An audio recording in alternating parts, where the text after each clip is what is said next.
எல்லாருமே போய் மாவீரர் கூட்டம் நடத்துறாங்க. எப்படி பாக்குறீங்க? நாம வெற்றிக்குமார் எப்படி பாக்குறீங்க? எப்படியான ஒரு செயல்பாடு? அதாங்க தோழரே, வெளியில மாவீரர் தினத்தை வந்துட்டு யாரு வேண்டுமானாலும் வந்துட்டு முன்னெடுக்கலாம், சரிங்களா? அதுல எந்த ஒரு மாற்று கருத்தும் இல்லை. யாரு அவருடைய பிறந்தநாளை வந்து இவங்கதான் கொண்டாடணும் அப்படிலாம் கிடையாது. தமிழ் உணர்வு இருக்கக்கூடிய யாரு வேணாலும் அதை முன்னெடுத்து பண்ணலாம், அதுல எந்த மாற்று கருத்தும் இல்லை.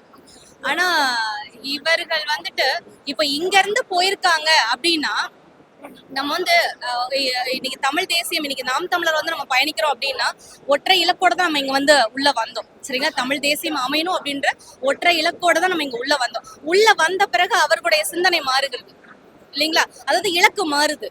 அதாவது இலக்கு மாறும் பொழுதுதான் நாங்க என்ன நம்மளுக்கு ஒரு சிந்தனை பிறக்கும் அப்படின்னா, ஒரு சுயநலம் அப்படின்றது பிறக்கும்.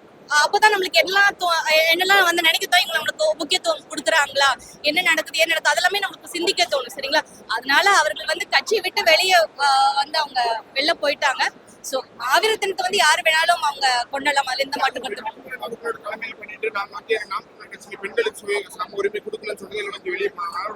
இல்ல. அதாவது அவர்கள் கொடுத்த அதே காணொலியில நீங்க பாருங்க, முரண்பட்ட கருத்துக்களை அவர்களே சொல்லியிருப்பாங்க. அதாவது பெண்களுக்கு இங்க வந்து சம உரிமை கொடுக்கலன்றதையும் முன் வைத்திருப்பார்கள். அதுக்கப்புறம் பாத்தீங்கன்னா அவர்களே சொல்லியிருப்பாங்க, எங்களுடைய அண்ணன் வந்து என்ன மிகவும் ஒரு பெரிதா மதிப்பாரு அப்படின்னு சொல்லியிருக்காங்க. அப்ப உங்களுக்கு அங்கே அந்த கருத்து முரண்பட்டு போயிடுது இல்லைங்களா? அதாவது உலக தமிழர்கள் அனைவருக்குமே தெரியும், பெண்களுக்கு சம உரிமை கொடுத்து இன்னைக்கு களத்துல வந்துட்டு சரி பாதி, அதாவது ஆணுக்கு பெண் சமம் அல்ல, ஆணு பெண்ணும் சமம் என்பதை வந்து இன்னைக்கு களத்துல நிரூபிச்சுட்டு இருக்கிறது பாத்தீங்கன்னா எங்களது அண்ணன் செந்தமிழ் சீமான் அவர்கள் தான், நாம் தமிழர் கட்சி மட்டும்தான்.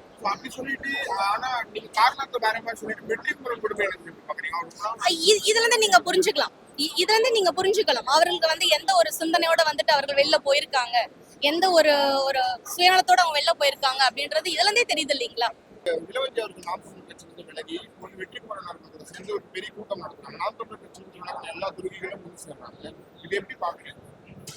எப்படி பாக்குறோம்னா என்ன சொல்றது, இவ்வளவு நாள் கட்சியில தான் இருந்தாங்க, அண்ணன் கூட தான் பயணிச்சாங்க, திடீர்னு எப்படி அவங்களுக்கு தப்பா போற்றே ஆகும்? இவ்வளவு நாள் இருந்தாங்கல்ல, அவரை பத்தி தெரியாம தான் பயணிச்சீங்க. இதே பல மேடைகள்ல இதே இளவஞ்சி அக்கா அண்ணனை பத்தி புகழ்ந்தோம், அவரோட கொடி நம்ம நாம் தமிழர் கட்சி வந்து கொடி செஞ்சார் கோட்டையில பறக்கணும்னு சொல்லியிருக்காரு. இப்ப ஏன் திடீர்னு எப்படி தப்பா தெரியும் உங்களுக்கு? இப்போ வந்து பாத்தீங்கன்னா வெற்றிக்குமார் பெண்களுக்கு சம உரிமை இல்லை, கட்சிக்குள்ள இல்ல, வெளியே கொடுக்குறாரு. ஆனா வந்து கட்சிக்குள்ள இல்ல, பெண் தலைமை இல்ல அப்படின்ற மாதிரி. இப்ப நாங்கெல்லாம் கட்சியில தானே பயணிச்சுட்டு இருக்கோம், எங்களை போல பல பெண்கள் இருக்காங்களே, எல்லாருமே சொல்றாங்களா? அவங்க ஒருத்தர் மட்டும் அவங்களுக்கா ஏதாவது ஒரு பர்சனலா இருந்திருக்கலாம், மத்தவங்க எல்லாத்தையும் சொல்ல முடியாது. இதே இளவஞ்சி அக்கா ஒரு மருத்துவ முகாமோ எத்தனை இடத்துல நடத்திருக்காங்க, எடுத்து அவங்க செய்யலாமே, சொல்லலையே. அப்படி எல்லாம் திடீர்னு சொன்னா யாரு எடுத்துப்பா?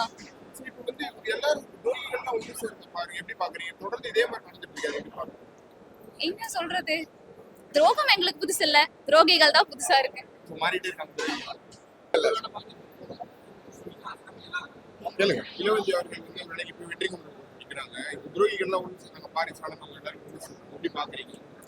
இல்ல, அது தொடர்ச்சியா வந்து நாம் தமிழர் கட்சி விலகி போய் கட்சிக்கான எதிரான செயல்பாடு அவங்க பண்றாங்க. இளவஞ்சி அவங்கன்றவங்க வந்து திரிகா நகர் சட்டமன்றத்துக்கு சம்மந்தம் இல்லாத ஒரு வேட்பாளர். அவங்க நம்ம பகுதியில் வாழாத ஒருத்தவங்க. கட்சி அண்ணன் சீமான் தான் அவங்களை அடையாளப்படுத்தி எடுத்துட்டு வந்து திரிகா நகர் பகுதியில் நிற்க வைக்கிறாங்க. அவங்க தேர்தல் சமயத்தில் இருந்ததெல்லாம் எல்லாருக்கும் தெரியும். அவங்க